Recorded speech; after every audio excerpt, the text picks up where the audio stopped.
Vadodara fire બ્રિગેડના કર્મચારીઓની પડતર માંગણીઓ મુદ્દે કમિશનર સમક્ષ કરી રજૂઆત।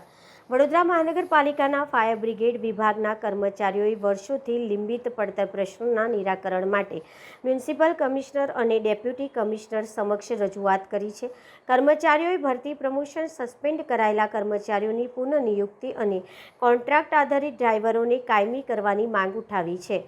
કર્મચારીઓના જણાવ્યા મુજબ વડોદરા મહાનગરપાલિકાના નિયમો અનુસાર ભરતી પ્રક્રિયામાં 50-50% રેશિયો જાળવવાનો હોય છે, પરંતુ હાલમાં તેનો અમલ થતો નથી, જેના કારણે અનેક કર્મચારીઓ પ્રમોશનથી વંચિત રહ્યા હોવાનું જણાવી સિનિયોરિટીના આધારે યોગ્ય પ્રમોશન આપવાની માંગ કરવામાં આવી છે।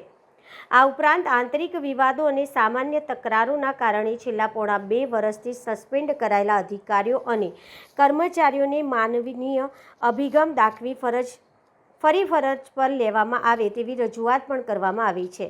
ફાયર બ્રિગેડમાં છેલ્લા 15 થી 25 વર્ષથી કોન્ટ્રાક્ટ આધારિત સેવા આપતા ફાયર ડ્રાઈવરો, પાયલટો અંગે પણ કર્મચારીઓએ મહત્વની માંગણી કરી છે। તેઓએ જણાવ્યું કે વર્ષો સુધી જીવના જોખમે ફરજ બજાવનાર ડ્રાઈવરોને કાયમી કરવામાં આવે, જેથી તેઓ અને તેમના પરિવારોને રોજગારની સુરક્ષા મળે। કર્મચારીઓએ આશા વ્યક્ત કરી છે કે તંત્ર તેમની માંગણીઓ પર ગંભીરતાથી વિચારણા કરી યોગ્ય નિર્ણય લેશે। સમગ્ર મામલે હવે મહાનગરપાલિકા તંત્ર શું નિર્ણય લે છે તેના પર કર્મચારીઓની નજર મંડાયેલી છે। પહેલો મુદ્દો અમારો એવો છે કે 50-50% રેશિયોથી જે ભરતી પ્રક્રિયા થવાનું જે નિયમ બનાવ્યો છે બીએમસીનો, તો 50-50% રેશિયોને જાળવો અને આજની તારીખમાં જે રેશિયોને મેન્ટેન કરેલો નથી અને સિનિયોરિટીના ચેલેન્જ મુજબ કર્મચારીઓને પ્રમોશન આપો, એક અમારો મુદ્દો છે। બીજો કે પોણા 2 વર્ષથી અમારા એક અધિકારીગણ કે અમારા કર્મચારીગણ જેમના લીધે કંઈક એક આંતરિક ઝઘડાના લીધે સસ્પેન્ડ થયેલા છે, એવા કર્મચારીઓને જોઈને અમને બહુ દુઃખ થાય છે, કારણ કે દરેક ફેમિલીમાં ઝઘડો થતો હોય છે।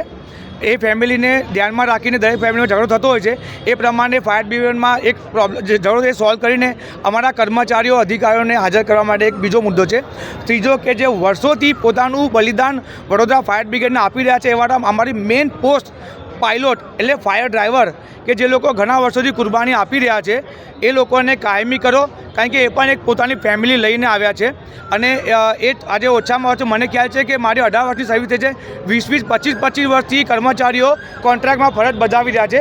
એમાંથી એક એક્ઝામ્પલ તમને આપું છું। આ એક કર્મચારી છે, ડ્રાઈવર છે, એ સારામાં સારો ડ્રાઈવર છે, ગણતરીની મિનિટોમાં સ્થળ પર ગાડી લઈને જાય છે। અને બીજી વાત કે પોતાની ફેમિલીની પરવા કર્યા વગર ગમે તે પરિસ્થિતિનો સામના કરીને વડોદરા ફાયર બ્રિગેડને ખાતા માટે પોતાનું બલિદાન આપે છે।